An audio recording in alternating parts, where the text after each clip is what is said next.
My name is Alan Riach. I'm the Professor of Scottish Literature at the University of Glasgow.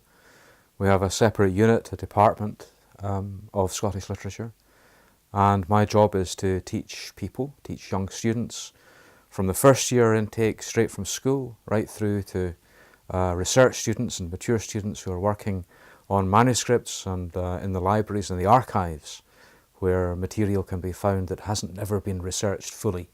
So it's for the first time some of the work that can be discovered in the libraries and archives will add to our knowledge of the literature of Scotland.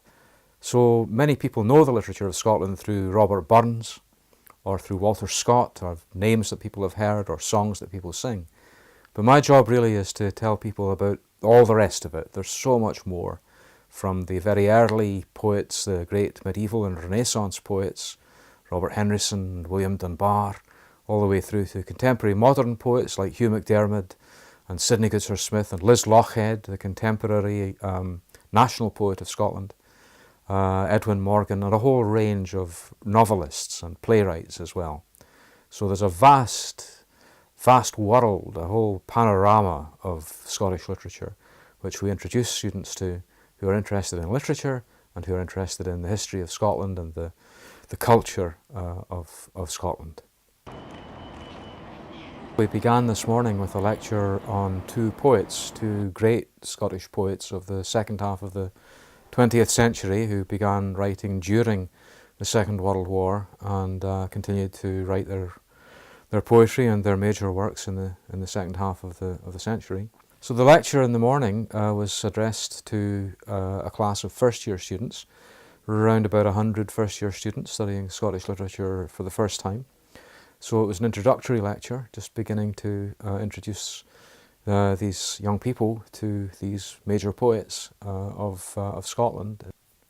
I had a meeting then with Zoe Strachan, who's one of our creative writing teachers, lecturers, who's a very fine novelist herself and a writer of some distinction.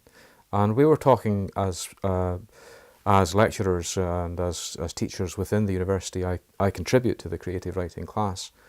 But we were talking about possibilities for the future, employing a writer in residence, and how to go about the administrative side of that, and go through the process of getting funding from the Scottish Arts Council, or as it is now, Creative Scotland, the funding body that subsidises the employment of a writer in residence along with the university itself. So we had a discussion about what might happen in the future about that.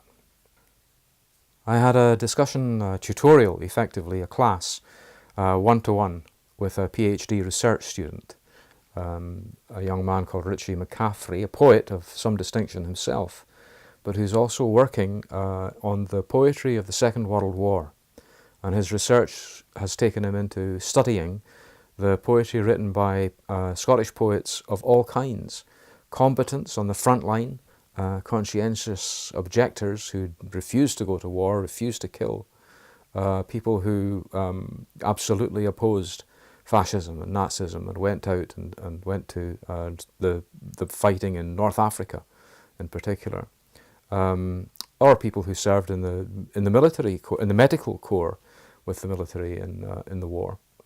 And not only that, but also poets who were at home, on the home front, women poets who were not combatants, but who were writing about the experience of the Second World War from their own perspectives.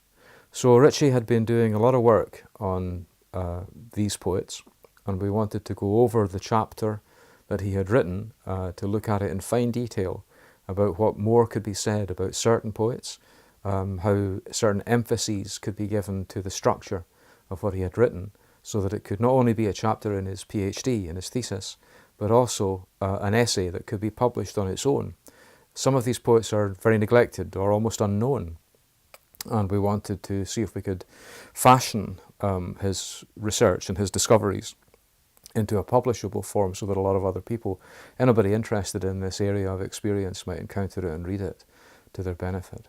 So we studied quite a lot. Richie had studied quite a lot of material from archives, rare publications out of print books, and gathered all this information together.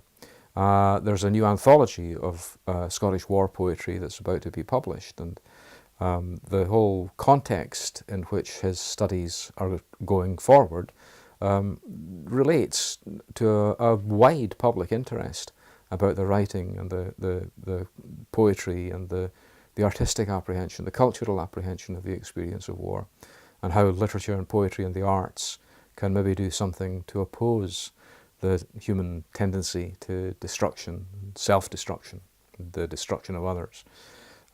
So a lot of what we're doing here has a moral force and a kind of social value beyond the academic or purely scholarly work that we're engaged in. It is for public readership as well as scholarly interest.